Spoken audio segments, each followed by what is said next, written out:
You're tracking your calories, you're hitting your workouts, but you're still not losing weight. So what's going wrong? Today, I'll break down the 5 most common reasons why people don't lose fat. If you're new to my channel, then welcome. My name is Matt. I'm a specialist physio, qualified personal trainer, and over the course of my career, I've helped hundreds of people get out of pain and into the best shape of their lives. And in this video, I'll help you figure out what might be sabotaging your weight loss progress so you can finally break through this plateau. The first reason why most people don't lose fat: you're not in a real deficit, even if you think you are. Tracking your food is not always accurate, and most people underestimate the amount of food that they eat. Little extras add up: oils, sauces, bites, licks, alcohol. The thing is, right, if you take a nibble of some food that's on someone else's plate, it still counts as your calories, contrary to popular belief. What? Bro, what are you talking about, man? NEAT, or non-exercise activity thermogenesis, also drops when you're dieting because you subconsciously move less. Quick story: I had a client that swore he was on 1,600 calories per day until we actually tracked it together, and it turned out he was on 2,300 calories. So the lesson here is that you start losing fat when you start tracking more honestly and when you factor in lifestyle movement. The second reason why you're not losing fat is because you're too focused on the scale. The scale lies daily. Water retention, glycogen, stress, sodium, all of these factors can cause your weight on the scale to fluctuate. Women especially see large fluctuations due to hormones, and a daily scale drop does not mean you have lost fat. Sometimes your body is recomposing. Better trackers would be progress photos, waist measurements, strength in the gym, and how you fit in clothes.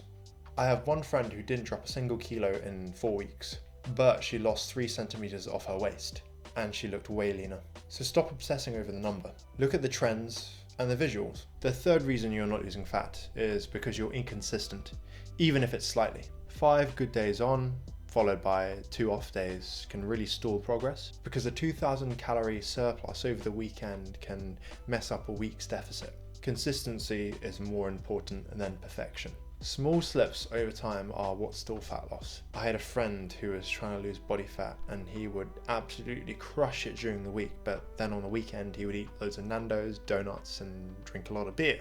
As a result, he didn't lose a single pound of fat in 6 weeks. So the key thing here is to know that 80 to 90% consistency will lead to compounding results. The fourth reason why you're not losing fat is that you're underestimating stress, sleep, and recovery. When you're stressed, your body produces a hormone called cortisol. Cortisol, also known as a stress hormone, is produced or upregulated when you're under stress. High levels of cortisol increase water retention, they impact recovery, and they increase cravings. Insufficient sleep leads to poor food choices, impaired insulin sensitivity, and less energy to train. You can't out-train chronic stress. The fix is really simple. Aim for 7 to 9 hours quality sleep per night. Walk more and have some habits that are going to help you reduce stress, like going to the gym. I once had a fitness model friend who plateaued in his weight loss journey. And after reviewing it over with him, we figured that it wasn't the food and it wasn't the training. He was on point with both. The thing that was impairing his ability to lose more body fat was all the stress from travel, deadlines, and poor sleep.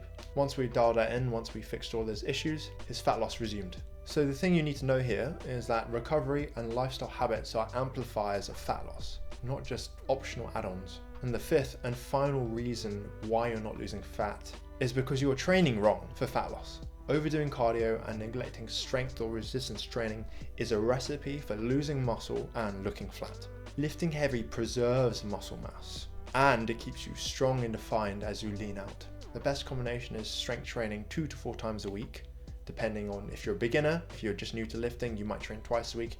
And if you're a little bit more advanced, you train 3 or 4 times a week. For those of you who are new to this, you might want to be training twice a week. And if you want a free 2 times a week minimalistic aesthetic body program, I've made one for you guys. The link's in the bio, go and check it out. The best combination is training between 2 to 4 times a week, plus increasing your non-exercise activity thermogenesis. For example, doing 15k steps a day, as well as optional low intensity cardio, so Stairmaster or treadmill or cycling, doing something that you enjoy. When I prepped for a shoot, most of my training stayed the same. I was still lifting heavy and doing 15,000 steps a day. That's what kept me full, lean, strong, and aesthetic. So the message here is to train for the body that you want to see, not just the calories burned. So if you're making any of these mistakes, then you now know what to change. If this video helped you, then please give it a like and consider subscribing with the notifications bell clicked, because I've got more straight talking, science-based, no BS videos coming soon. And these are ones that you won't want to miss. If you can't wait for that, then I have a digital fat loss guide that you can get. Link is in the bio, it's 50% off at the moment. It's going to give you all the information that you need to make dieting effortless. I'll catch you guys in the next one. I'm on my own, broken alone. I feel the rain crashing down all around this empty town. I'm searching for the lost and found.